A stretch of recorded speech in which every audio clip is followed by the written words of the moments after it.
Ramdhani classes में आप सभी का स्वागत है। और अभी हम बौद्ध धर्म को पढ़ा रहे हैं और इसमें पिछले क्लास में हमने गौतम बुद्ध के प्रारंभिक जीवन और उनका गृह त्याग और उन्हें ज्ञान की प्राप्ति किस तरह से हुई, यह सारी बातों को हम लोगों ने देखे थे। और आज के क्लास में हम लोग सबसे पहले देखेंगे तो इसे ट्रिक से भी याद करेंगे, एकदम बेहद आसान ट्रिक को बताएंगे। आज के बाद आपको इसमें दिक्कत नहीं होगा और हर एग्जाम में यहाँ से 1-2 क्वेश्चन बन जाते हैं। तो आइए सबसे पहले हम लोग देखेंगे संगीतियाँ जो बौद्ध धर्म में हुई है, वह कुल 4 बौद्ध संगीतियाँ हुई है। कितने बौद्ध संगीति हुई है? तो कुल 4 बौद्ध संगीति हुई है। इसमें जो प्रथम हुई है, कब हुई है, यह सारी बातों को देखेंगे। तो प्रथम जो बौद्ध संगीति हुई है वह आपको 483 ईसा पूर्व में हुई है। और उसके बाद देखेंगे कि द्वितीय जो बौद्ध संगीति हुई है वह 383 ईसा पूर्व में हुई है। और उसके बाद देखेंगे कि जो तृतीय बौद्ध संगीति हुई है वह आपको 255 ईसा पूर्व में हुई है। और उसके बाद जो चतुर्थ बौद्ध संगीति आपका हुआ है 98 ईस्वी में हुआ है। और कहीं कहीं आपको किसी बुक में देगा कि ईस्वी के प्रथम शताब्दी। तो यहाँ से हम लोग एकदम इम्पोर्टेंट बात को देखेंगे कि यह जो 98 ईस्वी है, यानी कि प्रथम सदी, द्वितीय सदी, तृतीय सदी, है ना, इस तरह से होता है। तो 1 से लेकर के जो 100 तक का वर्ष रहेगा उसको हम लोग प्रथम शताब्दी बोलेंगे। तो आपको 98 ईस्वी इसी में आता है। तो आपको किसी किसी बुक में आपको मिलेगा कि ईसा के प्रथम शताब्दी। तो इसमें हड़बड़ाने का कोई ज़रूरत नहीं, बस समझना है। और अगर आप सबसे पहले पढ़ना है तो आपको सबसे पहले हर चीज़ को आपको समझना पड़ेगा, हर पॉइंट को आपको समझना पड़ेगा, तब आपको एग्ज़ाम के अच्छे तैयारी होगी। तो अब हम लोग यहाँ से एक ट्रिक को देखेंगे और शानदार ट्रिक है। आप 1-2 बार 3 बार अगर बोल दीजिएगा तो आपको याद हो जाएगा। स्थान को सबसे पहले देखते हैं। तो यहाँ पे रवै पाकू,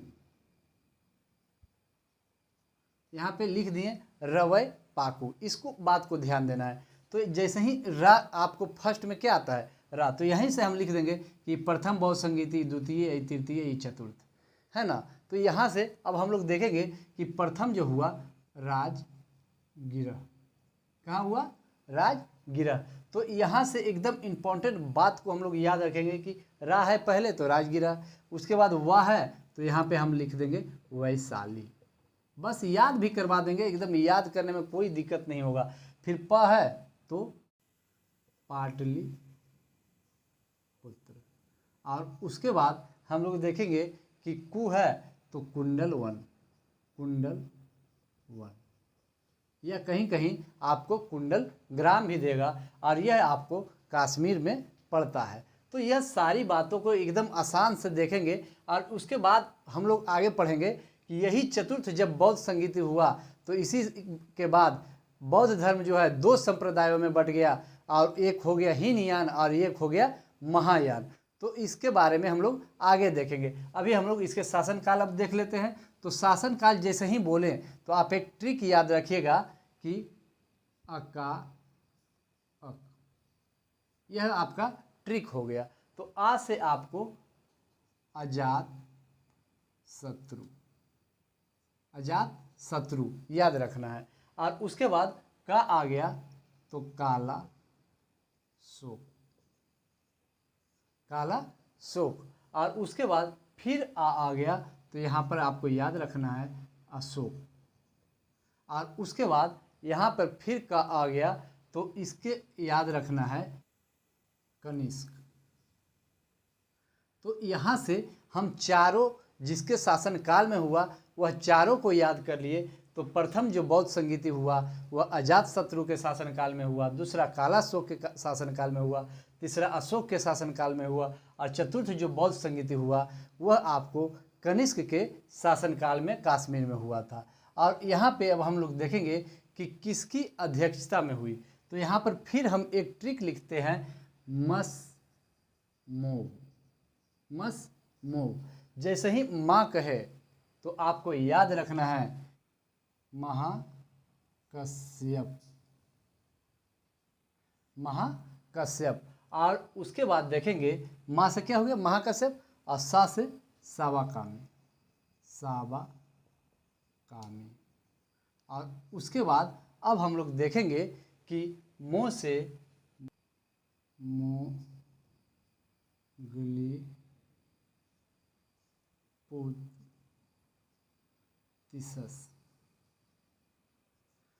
मोगलीपुतिसस। और उसके बाद वसुमित्र,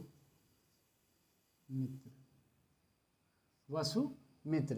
तो यहाँ से हम लोग जो इम्पोर्टेंट पॉइंट था सभी पॉइंट को कवर किए। तो यहाँ से हम लोग देखें कि प्रथम बौद्ध संगीति जो था वह 483 ईसा पूर्व, और द्वितीय बौद्ध संगीति जो हुआ वह आपको 383 ईसा पूर्व, और जो तृतीय बौद्ध संगीति हुआ वह आपको 255 ईसा पूर्व, और जो चतुर्थ बौद्ध संगीति हुआ वह 98 ईस्वी को हुआ।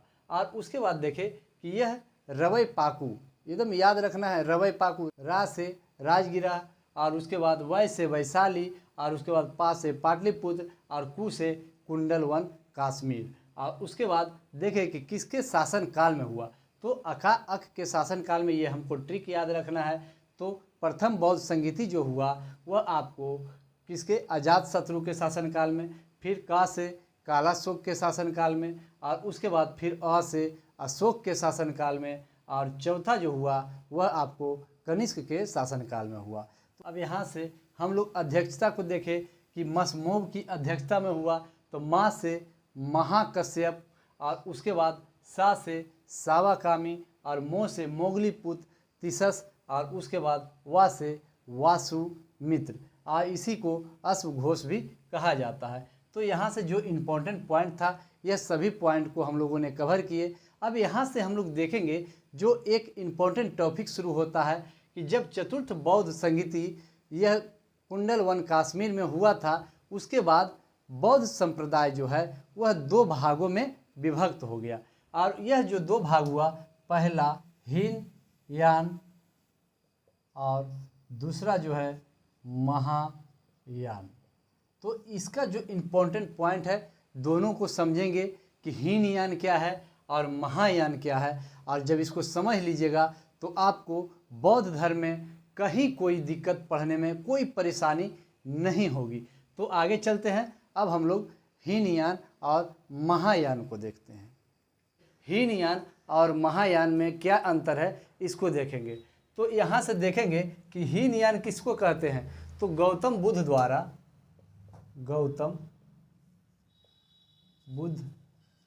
द्वारा स्थापित मूल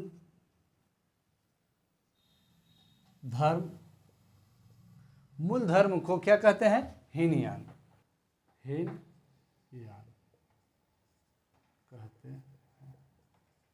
गौतम बुद्ध द्वारा स्थापित मूल धर्म को हीनयान कहते हैं। और जबकि महायान किसको कहते हैं, तो इसी का हीनयान का संशोधित रूप है।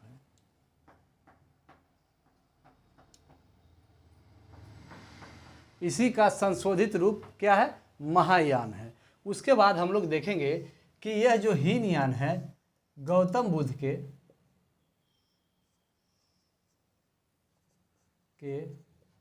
उपदेश को मानता है, और जबकि महायान जो है उनके शिक्षा को मानता है।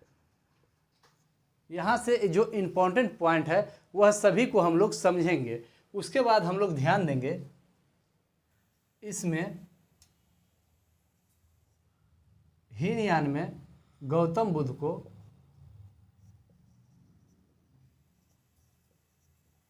महापुरुष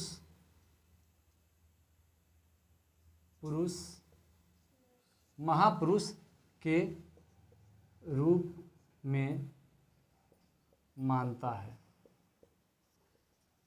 जबकि महायान में गौतम बुद्ध को देवता के रूप में माना जाता है। किस में मानते हैं, देवता के रूप में। और उसके बाद देखेंगे कि इसमें जो है मूर्ति पूजा को नहीं मानता है, और जबकि महायान में मूर्ति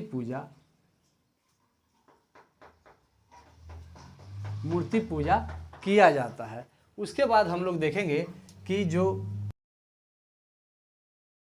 हीनयान का उद्देश्य किसी व्यक्ति विशेष को निर्माण प्राप्ति करना है,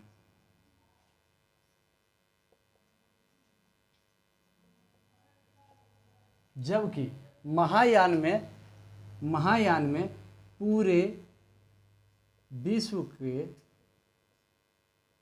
निर्वाण की प्राप्ति का कामना करता है।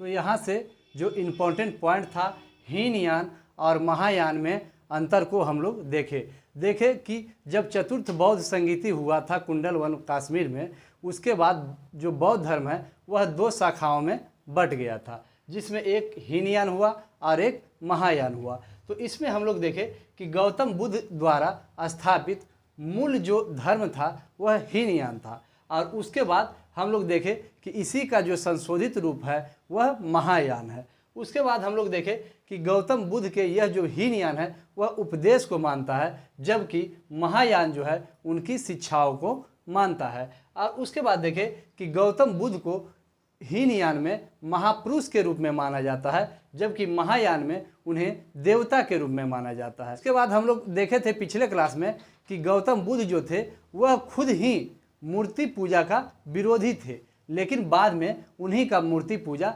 सबसे पहले होने लगा। उसके बाद हम लोग देखेंगे कि जो जुलूस निकलता है वह सभी बौद्ध धर्म का ही देन है। और उसके बाद हम लोग यहाँ देखें कि मूर्ति पूजा जो हीनयान वाले हैं उसको मान्यता नहीं देते हैं, जबकि महायान के लोग मूर्ति पूजा को वैल्यू देते हैं। उसके बाद हम लोग देखें कि हीनयान जो है वह किसी व्यक्ति विशेष को निर्माण की प्राप्ति की कामना करता है, जबकि महायान जो है वह पूरे विश्व की निर्माण की प्राप्ति का कामना करता है। तो यहाँ से जो इम्पोर्टेंट पॉइंट था वह सभी को पॉइंट को हम लोगों ने कवर किए। अब हम लोग इसके मुख्य पॉइंट की ओर चलते हैं।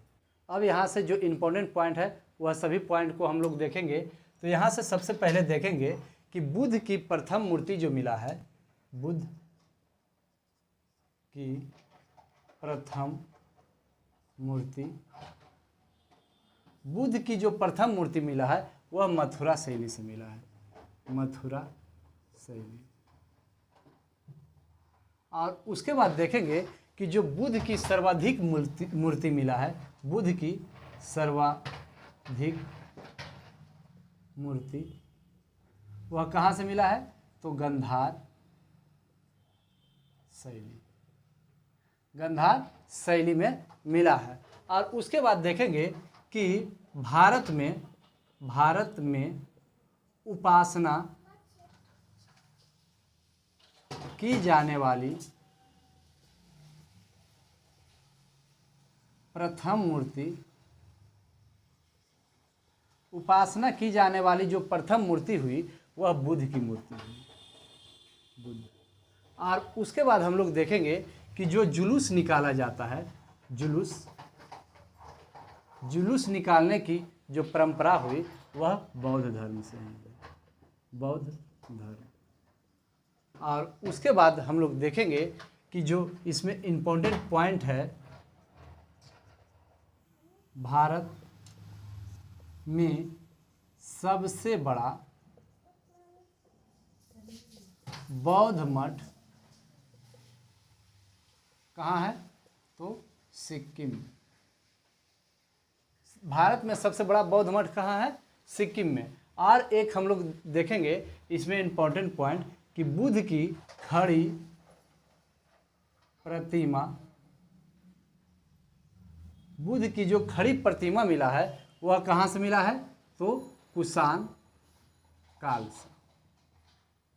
तो यहाँ से जो इम्पोर्टेंट पॉइंट है वह सभी पॉइंट को हम लोग कवर करेंगे। उसके बाद देखेंगे 80 फीट का प्रतिमा, 80 फीट का प्रतिमा जो कि बोध गया में है, बोध गया बिहार में है, वह जापानियों के द्वारा बनाया गया। जापानियों द्वारा, किसके द्वारा बनाया गया? तो जापानियों के द्वारा बनाया गया। और उसके बाद हम लोग देखेंगे नालंदा विश्वविद्यालय। नालंदा विश्वविद्यालय का जो निर्माण हुआ, जो बौद्ध धर्म से संबंधित है, वह गुप्त काल में हुआ। कब हुआ? गुप्त काल। और उसके बाद अब हम लोग इम्पोर्टेंट पॉइंट को देखेंगे। एक अभिलेख है रूमन देई, रूमन देई अभिलेख, रूमन देई अभिलेख जो कि अशोक का है। किसका है? अशोक का। और इससे पता चलता है कि जो गौतम बुद्ध का जन्म हुआ है वह कहाँ हुआ है? लुम्बिनी में। लुम्बिनी। गौतम बुद्ध का जन्म कहाँ हुआ? इससे रूमन देई अभिलेख से ही प्रमाणित होता है कि गौतम बुद्ध का जन्म, गौतम बुद्ध का जन्म लुम्बिनी में हुआ है। तो यहाँ से जो इम्पोर्टेंट पॉइंट था वह सभी पॉइंट को हम लोग कवर किए। अब देखेंगे कि बौद्ध धर्म का जो अनुयायी हुए वह कौन कौन हुए? अनुयायी, इससे भी बहुत ज़्यादा प्रश्न बनते हैं। तो यहाँ से हम लोग देखेंगे, एक सबसे पहले बिंबिसार, उसके बाद देखेंगे अशोक, उसके बाद देखेंगे प्रसेनजित, और उसके बाद देखेंगे उदयन और अजात शत्रु। यह सब जो राजा हुए वह बौद्ध धर्म के अनुयायी हुए। यह लुम्बिनी होगा। तो यहाँ से जो इम्पोर्टेंट पॉइंट हुआ वह सभी को हम लोगों ने कवर किए। तो यहाँ से देखें कि बुद्ध की जो खड़ी प्रतिमा हुआ वह कुषाण काल में बना था। और उसके बाद देखें कि बुद्ध की प्रथम जो मूर्ति मिला है वह कौन सी शैली में मिला है? तो मथुरा शैली में मिला है। और सर्वाधिक जो बुद्ध की मूर्ति मिला है वह गंधार शैली में मिला है। इसी को कहीं कहीं ग्रीक शैली भी देता है, ग्रीक शैली। तो यहाँ से जो इम्पोर्टेंट पॉइंट है, अब हम लोग देखेंगे भारत में उपासना की जाने वाली पहली मूर्ति जो है वह बुद्ध की ही मूर्ति हुआ, जबकि गौतम बुद्ध खुद ही मूर्ति पूजा के विरोधी थे। तो यहाँ से हम लोग देखेंगे जुलूस का जो प्रक्रिया हुआ वह भी बौद्ध धर्म का ही देन है। उसके बाद हम लोग देखें कि भारत में सबसे बड़ा बौद्ध मठ जो है वह कहाँ है? सिक्किम में है। उसके बाद देखें जो 80 फुट का प्रतिमा जो बोध गया बिहार में है वह जापानियों के द्वारा बनाया गया था। और उसके बाद देखें कि नालंदा विश्वविद्यालय का जो निर्माण हुआ वह गुप्त काल में हुआ, जिसे बख्तियार खिलजी के द्वारा उसे ध्वस्त कर दिया गया था। यह हम लोग आगे पढ़ेंगे। तो यहाँ से उसके बाद देखें एक इम्पोर्टेंट पॉइंट जो रुकमन देई अभिलेख है, और इसी से प्रमाणित होता है कि गौतम बुद्ध का जो जन्म हुआ वह लुम्बिनी वन में हुआ। और उसके बाद यह जो अभिलेख है रुकमन देई अभिलेख, यह अशोक का अभिलेख है। और उसके बाद देखें इसके अनुयायी, इससे भी प्रश्न बहुत ज़्यादा बनते हैं। तो इसमें देखें बिंबिसार, अशोक, प्रसेनजित, उदयन और अजातशत्रु को देखे हैं। तो यहाँ से जो इम्पोर्टेंट पॉइंट था वह सभी पॉइंट को हम लोगों ने कवर किए। तो आज के लिए इतना ही, अब अगले क्लास में।